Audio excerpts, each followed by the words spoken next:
Hi, I'm Bunnyco, and I'm going to be creating a tutorial here for how to make a very basic Lolita skirt. So it's pretty easy. You need about 2.5 yards of fabric, less if you're using a different color for your trim. You'll need a sewing machine, tailor's chalk or some sort of marker. I use old pastel.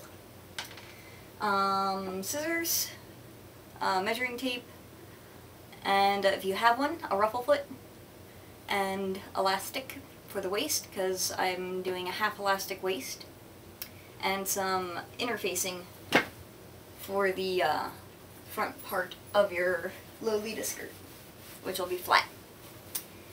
Now, the first thing you want to do is lay out your fabric, make sure it's even, and you're going to cut 2 rectangles out of it. Now, doing these, normally I'm 5'2", so I'm pretty short, and I have a really short torso. So normally I do 14 inches for me, 2 14-inch squares, but since I'm making this one to sell, I'm going to cut these at 16 inches because when it comes to Lolita, you'd almost always rather have longer than shorter. So, I already have this one measured out for 16. You got a little rolly cutter, awesome. If not, just mark it and then cut with your scissors. The first thing I did was, with a printed fabric like this, is I trimmed it so that the print will be even and not askew. You gotta keep that in mind when you're sewing this stuff, because sometimes it's printed weird, like it's printed off. So even though the fabric, like this one, when it lined up matching on the edges, it was not lined up as far as the pattern. So you gotta always opt for the pattern, because that's what people are going to be looking at.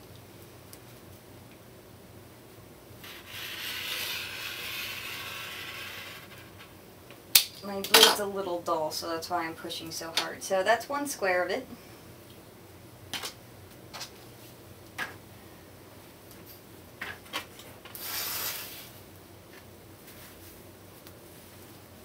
Even out the fabric.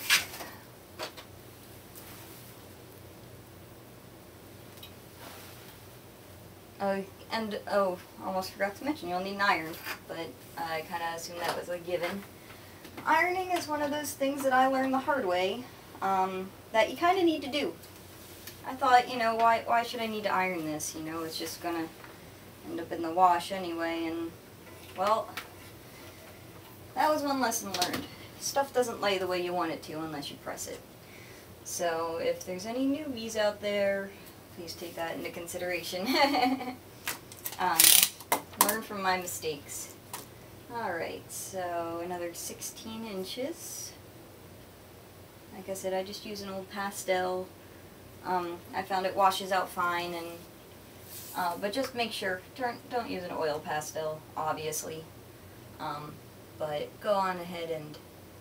Now this is also where you might want to pay attention to where, if you have a print piece, where the edge of your top, whatever's going to be your top is, if you want them to match up. So, let's take a look at what I got here. And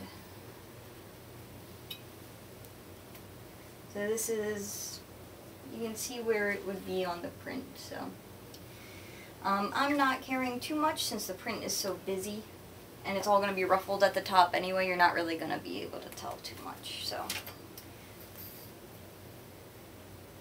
as long as the print where I'm cutting lines up well. That's what I'm caring about at the moment. So, make sure I have this lined up well. Okay, here we go.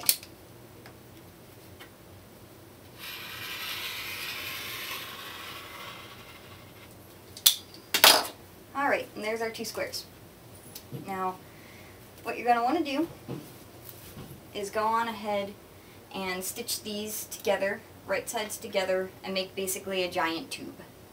So you're going to stitch these 2, and then stitch these 2. right along the seams here. Now make sure when you're stitching that almost all these guys here have some sort of print border with text on it. Stitch within that because when you lay it flat, that way it won't show. We have our tube of fabric stitched on the edges here. Now you don't have to worry about hemming these because all the edges on fabric that I found anyway that come are finished, so it won't fray. So don't cut this. You can go ahead and press it open if you want. I'll probably do that later. Now you just want to set this piece aside, and if you want, what you do is hold it up to your waist now, drop it down about 1.5 to 2 inches, and see where it hits. If it's too short on you, don't worry, you can fix that here right now. Because what we're going to be cutting out now is the ruffle. And the ruffle is going to go on the bottom of your skirt. And I normally like a 4-inch ruffle, so I cut a 5-inch strip, because that gives me 1 inch for seam allowance and whatnot. I find that using a ruffle foot uses a lot more fabric than hand ruffling. But it makes the ruffling process 10 times faster. So I would much rather have the extra fabric than sit here with the extra time doing hand ruffles. I do think hand ruffles look a little bit nicer than the ruffle foot ones, but I'm lazy and it's easy and it looks just fine. So for the ruffle foot, I am cutting 6 strips of 5-inch wide fabric. Now, and if you're doing hand ruffling, you'll probably get away with maybe 4. I never end up using the full 6. My ruffle foot usually tends to like about 5.5, or, you know, sometimes less than 5. It all depends on the skirt that I'm doing. But I would much rather have too much than run out of ruffle on the bottom of my skirt. So, alright, I already pre-measured. I'm just going to be cutting out the strips now. And I'll be right back, because you don't need to watch me cut all the strips. Well, I'll cut one for you.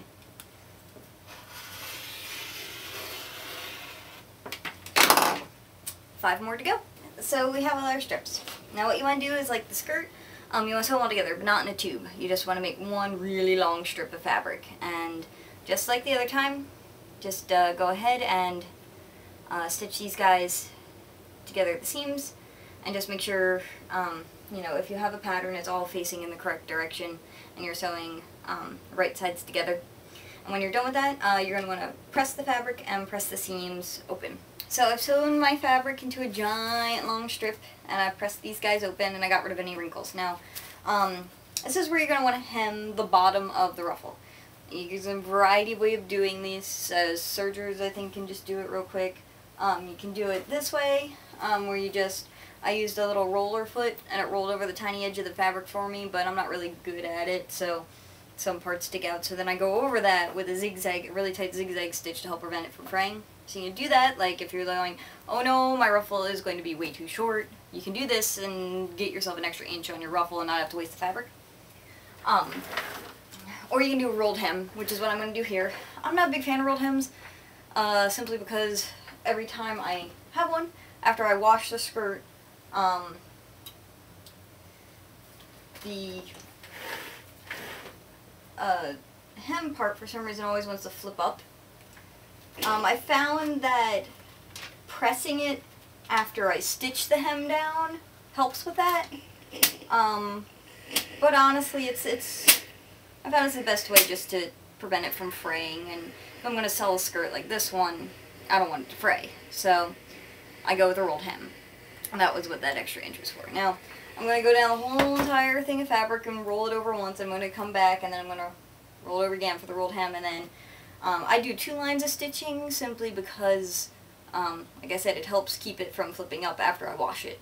I'm sure usually the girls that end up buying this stuff just take them to the dry cleaners, but I throw all my stuff in the washer and the dryer. So, alright. Bajillion more yards to go. And I'm going to go ahead and, like I said, finish pressing this, and then stitch it down, and then I'm going to press it again after I've stitched it. Like I said, it's what I found that helps. If someone else has something better, just let me know. Ooh, new camera angle. Okay, well, now it's time to ruffle. And I put a little ruffle tutorial on YouTube a little while back, and I don't know how many people have a ruffle foot or whatever, but I had major issues with it when I first got it. I couldn't figure out how to work it for the longest time.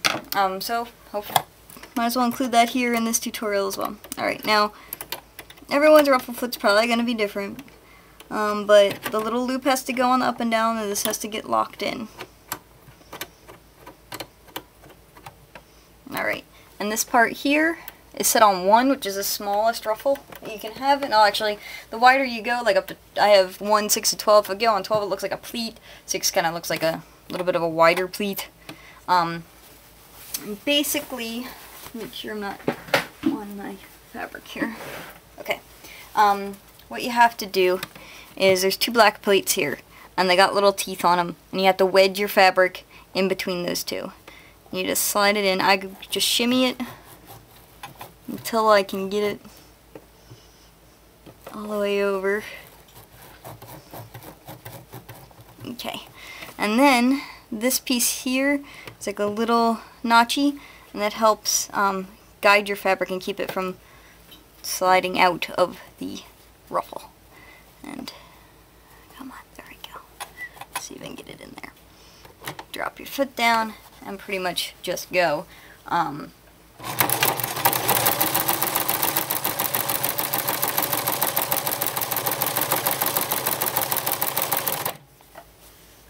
And you just keep on going until you're done.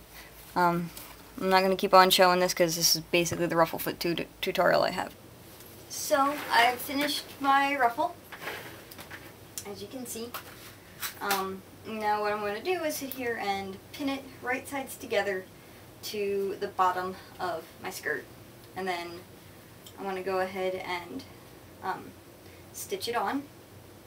What you need to know about, oh, I forgot to tell you with the ruffle foot, good thing to always know is make sure that your bobbin has enough thread, because if you run out of thread halfway through your ruffle, there really is no way to get like perfectly back in there. You're going to end up with a gap, and you can either seam rip the whole entire thing out and re-ruffle it, or just kind of like hand ruffle that part when you stitch it on. But when you stitch the ruffle to the fabric, what you want to do is you make sure that you stitch below your ruffle stitch, otherwise your ruffle stitch will show. I know this all sounds like common sense, but you know, I'm dumb, and it took me a little bit to learn this, so perhaps there's other people out there like me. And then a friend taught me a trick to help prevent this from fraying, which is once you stitch your ruffle on, I'll show you this probably when I'm done stitching it, is you trim off the extra fabric and you trim it down to like 1/4 inch, and then you zigzag stitch over top of it, over the edge of it, and that will help prevent it from fraying. So that's what I'm going to do. I'll probably show you what I mean with the zigzag stitch because it might sound a little confusing. And I just ran upstairs real quick to check with my boyfriend, who's a musician, which way the little notes had to go. And he told me a little great trick that the flag on the notes, while notes can always be right side up or upside down, the flag always faces right. So now my music is all facing the correct way, so I know which is top and bottom. Okay, I should mention this before I stitch. I got all the way around and I pinned and I reached my edge, so I cut off the extra ruffle. Like I said, didn't end up with too much extra this time. Better always have extra than not enough. And then what I'm just going to do is before I stitch the ruffle on, is I'm going to stitch these 2 together and then do like I said, I'm going to trim really close to the stitch line and then do a zigzag over the edge to prevent it from fraying. And then I'm going to go ahead and do the exact same thing as this, stitch under the ruffle line and then trim it down and do a zigzag stitch over the edge to prevent it from fraying. But just thought I'd mention this now, that you close up your ruffle, I close up my ruffle anyway, before I stitch it on. And then you got a little extra, and we'll talk about this later. So, I've gone and cut it really short. I know my camera's kind of cruddy because of the focus, but you can see there's the stitch line, I cut it really short. Now, to do the zigzag, set your foot zigzag, and I don't know if it's going to be able to get a good close-up here, but what you want to do is get it just halfway under the foot,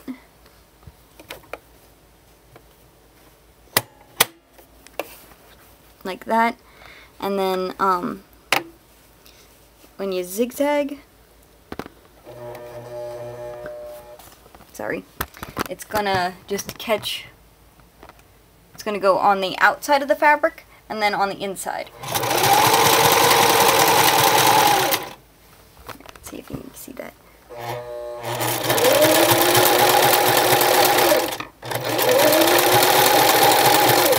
And what that does is it grabs it and does like a little overlock, and that helps prevent the it from fraying. And so just go along and do that around the edge of your ruffle, and then we'll get to the waistband. Okay, so now for the waistband.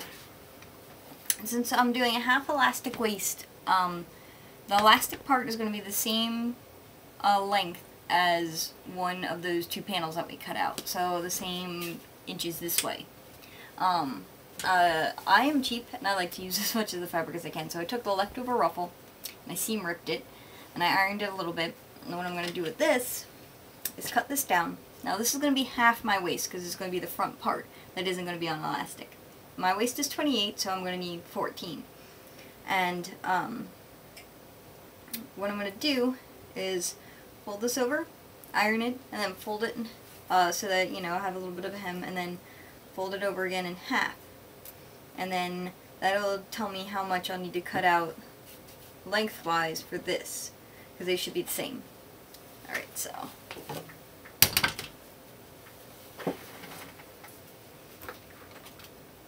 you could just not use the leftover ruffle piece and just cut out another piece. Like I said, I'm cheap and lazy, and this already has a hemmed edge on it, so might as well, right? Now, I'm showing all of this on the video because I know that if I were watching this, this is the part where I would get confused and be upset if they didn't show it. So, I am showing everything that I'm doing.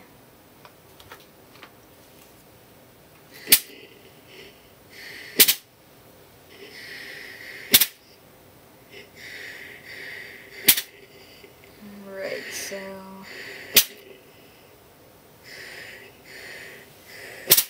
ironed.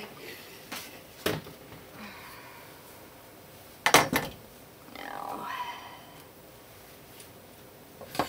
let me go ahead and measure this out. Alright, so this is 14 here. So this is the front part that's going to be the waistband. And that is approximately just under 2 inches. So it would be 4 open, add an extra inch for seam allowance of 5 inches. Or 4.5, since we used 5 for that and we already have that. So 1, 2, 3, 4.5. That's right there. And so just line this up, and then I can go ahead and cut.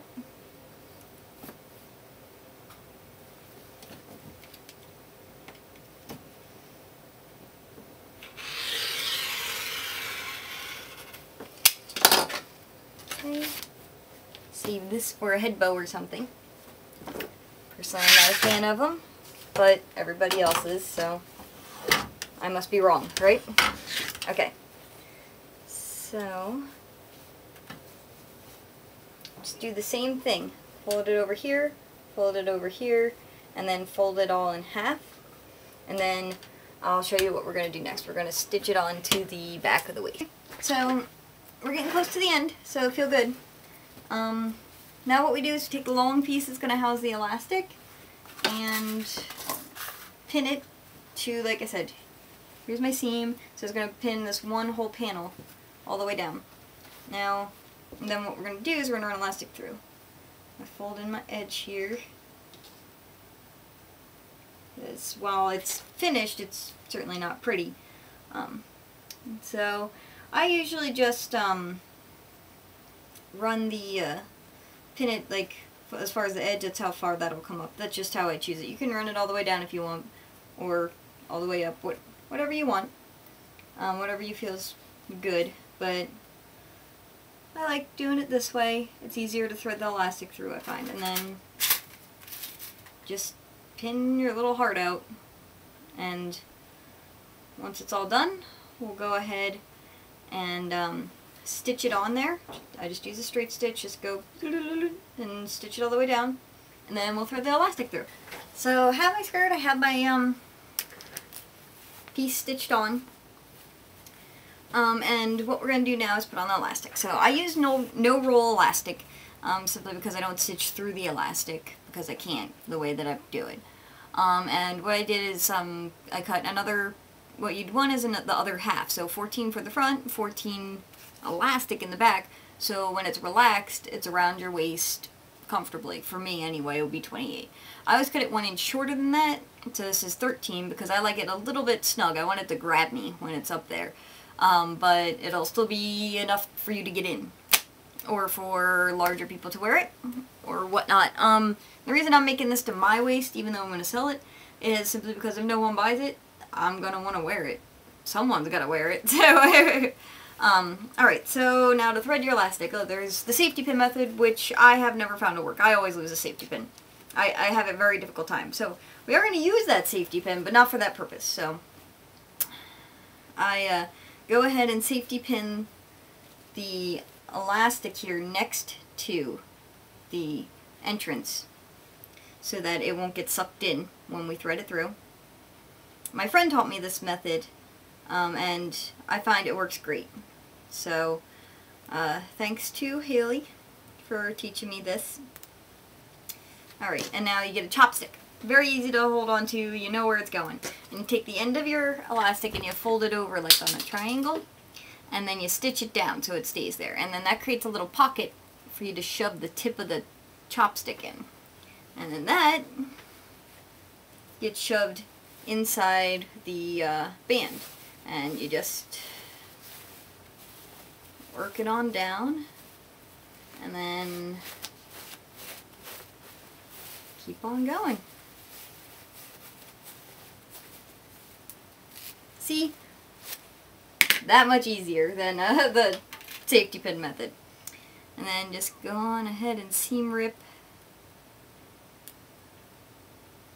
this out. Now, ideally, my elastic's a little small, but I don't mind. I like it that way. You can fit your casing to your elastic a little bit tighter, but I like the bands at the top to be a little bit wider myself, so. And it's no roll elastic, so it's not like it's going anywhere. And it's not like it's, like, you know, excessively large or anything, so I think it looks fine.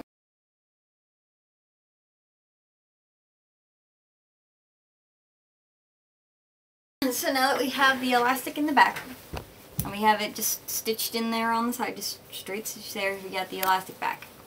Now we're going to want the front. Now what you're going to need to do for the front, you could just stitch it on like this, but when you have a flat front, what you really want is some interfacing here. And you're just going to iron interfacing on one side of this. And what that does is that helps keeps the front part flat and from buckling, and it just gives you a little bit of, like, I guess, stability there. Might need to cut that in a little bit more. I want it to fit within that without sticking out any. And this stuff isn't necessarily cheap, but usually like a yard lasts a really long time because I'm only using, you know, this much of it at a time for things. Unless you have like a really wide band of the skirt top that you're doing.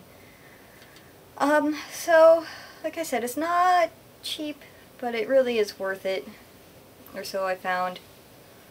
And basically, it's got little bits of glue that melt when they are heated, and they stick to the fabric. It's pretty awesome.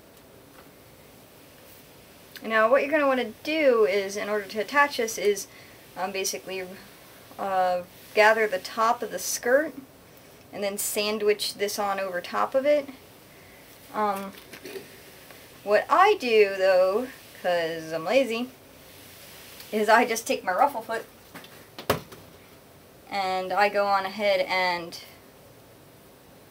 ruffle the top of the skirt, the side we didn't put the elastic on, and then you gather it from there, because it usually needs to be a little bit more tight than what the ruffle foot can provide, but the ruffle foot gets me most of the way there, so, you know, if I can just change out a foot and get there as opposed to sitting here for 15 minutes hand gathering the top of that, I'll do that. So alright, so gather this piece and then we're going to sandwich this over top of it. So what I'm doing now, now that I've ruffled the top of this, is I'm going to start pinning this piece on. Alright, and forgive me, but I think this piece is upside down. Oh well. Not really going to make that much of a difference. So what you do is on the piece where the elastic is, you just kind of go over top of it. And that's going to cover up that stitch line and just make it look nice. Let's cover that up.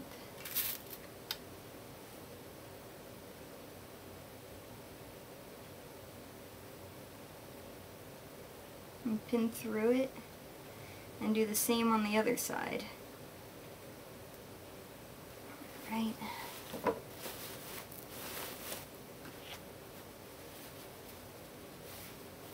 And this also helps cover up any elastic that's sticking out. And just overall makes it look very nice. Oops. Don't forget to turn in the edges. That will certainly help with the fraying.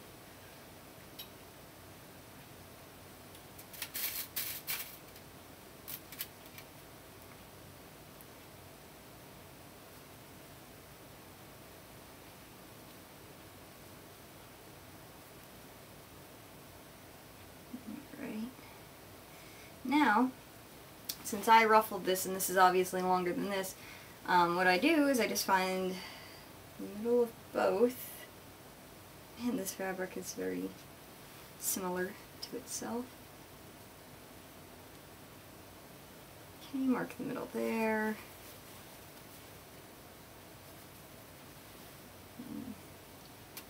Mark the middle here. And then go on ahead and pin the middle piece together. And what this does is it gives us a reference point for how much I have to stuff in on this side and how much I have to stuff in on that side. And what I'm going to do now is just, like I said, make a little sandwich, open it up and sandwich it in, pin it, and then I'm going to stitch down, across, and back up, and then we'll be done. And once you sew on the front there, you're done with your Lolita skirt. You got the half elastic in the back here, so if you have a fluctuating weight, you can, that's a great idea for the half elastic. Also, if you can wear your shirts tucked in and they'll look nice on the front there. And if you want, you can go ahead and add trim along the top here or along the ruffle there. It'll look all sorts of nice for you. And that's your basic half elastic waisted Lolita skirt.